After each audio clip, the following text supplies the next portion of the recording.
Hi and welcome to my show. As you can see behind me, it's completely different. And the reason for that is that I used to live in the Ukraine. I moved from the Ukraine for the very sensible reason we were being bombed. Now, yeah, that's quite life-shattering to say the least. However, I'm now in the Czech Republic and literally have nothing to do because we lost our work, we lost our house, we lost everything. However, every, if you like, dark cloud has a silver lining. And this silver lining for me is that I've had time to research, which is my passion. I've also had time to speak to fellow magicians, which has been very enlightening. And one night, a supernatural entity came to me. I presume it was a Djinn, and suggested I looked at Aladdin. And I looked at Aladdin and I'm thinking, well, why was the entity suggesting that I looked at Aladdin?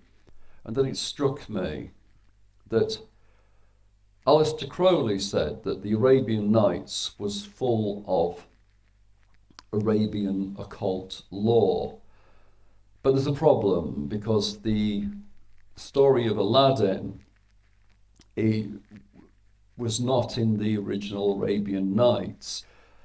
Galland actually got it from a Christian Syrian. Now, please forgive me. I'm going to destroy his name, so if you're from Syria, please forgive me. But his name was Johanna Diab, yeah? And he told the story of Aladdin to Galland. Now, where is Aladdin? Well, Aladdin, ironically, that there are many settings for Aladdin. He's set in Arabia, he's set in Persia, he's set in China. I'm a bit of a romantic, so I like the idea of China because I understood that in past centuries, a lot of Arabs did go to China. So I'll go with that one, but I can as easily go with it's Persian, I can easily go with it's from Morocco, especially due to the fact that the magician is in fact Moroccan. But what does all this mean? Well, first we have to understand who is Aladdin. Well, if we look at the story of Aladdin purely from a metaphorical basis, the name Aladdin is quite interesting. Aladdin's name means nobility of faith, okay? And his future wife, girlfriend, is Badrul, or Buddha al-Badur. Yeah, sorry if I've killed it again, I do apologize. Which means full of moons. One can presume that she represents the new moon and also the full moon, which is, if you like, the divine feminine. However, what is the waning moon? Well, the magician has an evil brother who kills Fatima and dresses in her clothes. Why is this relevant?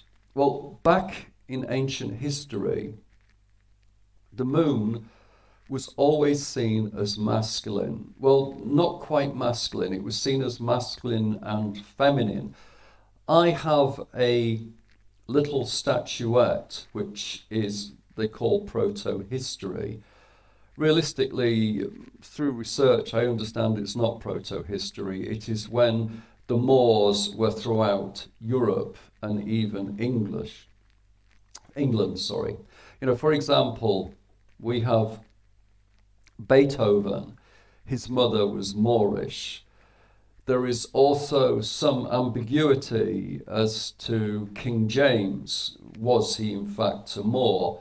But this little statuette is a hermaphrodite, as I said. Now, is there any further proof of the moon being masculine? Well, yeah, luckily there is. And it goes right back to ancient Egypt. In Egypt, they called the moon Yah, and there's a lot of people who believe that this is where Yahweh came from. Blavatsky writes about it in her book. She talks about the moon god being Yah.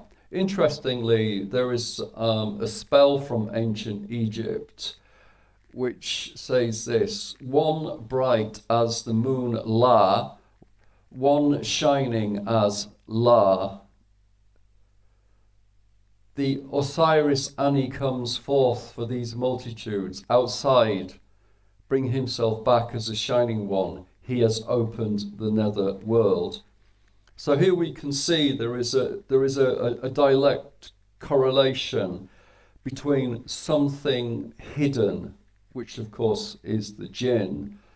The name means hidden, underworld. So what is the story telling us? Well, the story is telling us that whatever the major deity is within the narrative, it has to be a moon deity. Now, the moon deity, like I said, goes back thousands and thousands of years.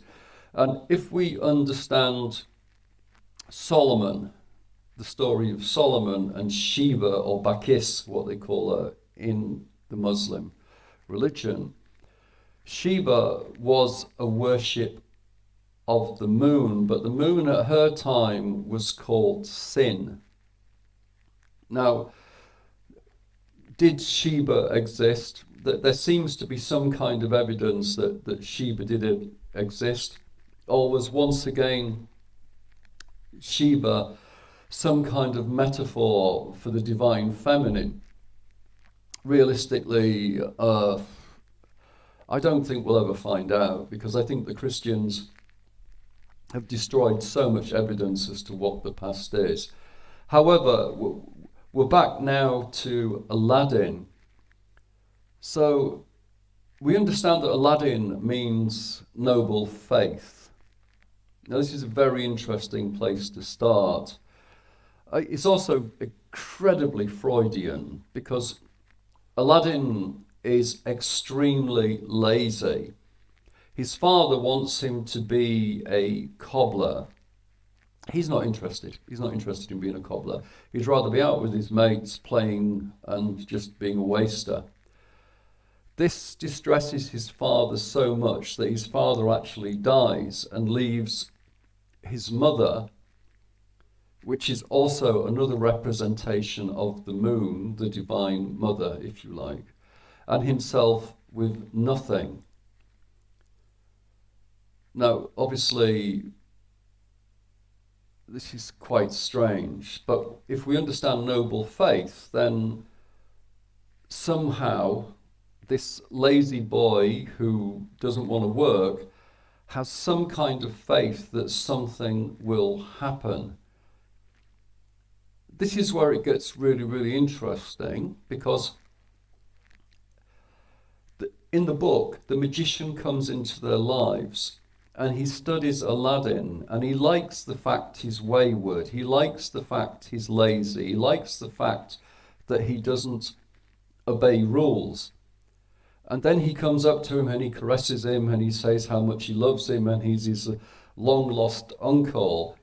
Now, Aladdin goes back to the mother and says, well, you know, this guy's come up to me and said he's my long lost uncle and he wants to come round tonight. And she's like, hold on, you know, you haven't got any uncle from Morocco, you know, it's this is all weird.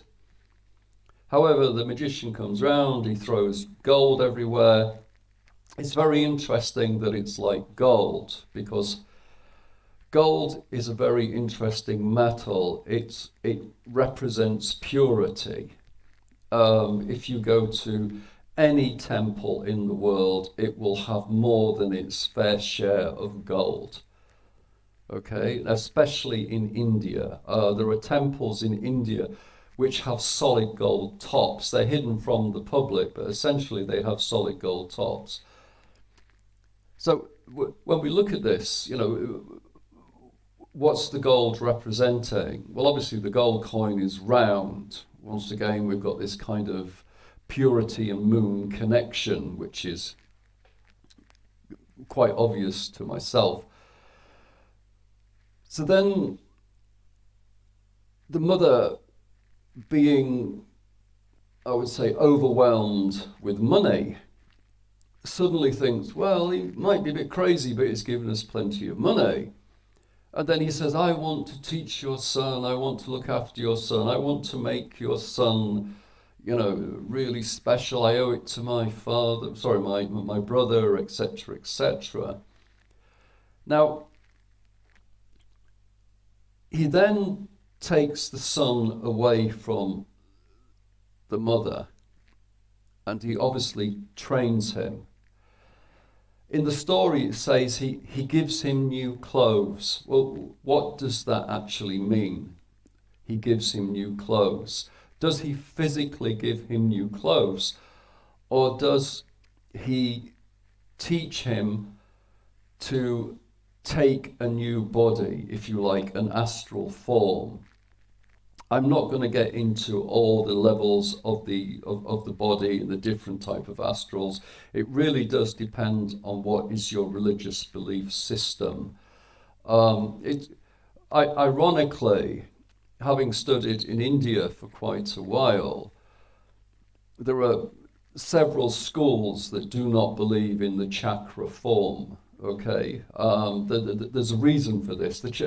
Yoga itself was invented round about the 1600s, and then we suddenly get chakras from somewhere. They may be a very good metaphor, but if one reads very early Hindu texts, they talk about a rose being in the heart. So, there is no chakra, the rose representing the soul, so to speak. Djinn Illuminated is a new book by Brian Barot. It's the result of a lifetime study in occultism. Barot has worked with adepts in India, Africa, and the Yemen. This book allows the reader access to the Djinn. Everything within its pages is authentic. This book has been reviewed by occultists such as J.S. Garrett, who believes it's one of the best books ever written on the subject of Djinn. It's also been reviewed by Sufi masters, namely German Quedo Myers, who believes this is a really good book. Moreover, Christine Hart, Sunday Times best-selling author, she writes, "This book is wonderful, a glorious read. It's not for nothing. Brian Barrett has been called the Djinn Master. If you want fame, if you want a better relationship, if you want spiritual awakening, Djinn Illuminated is available on Kindle."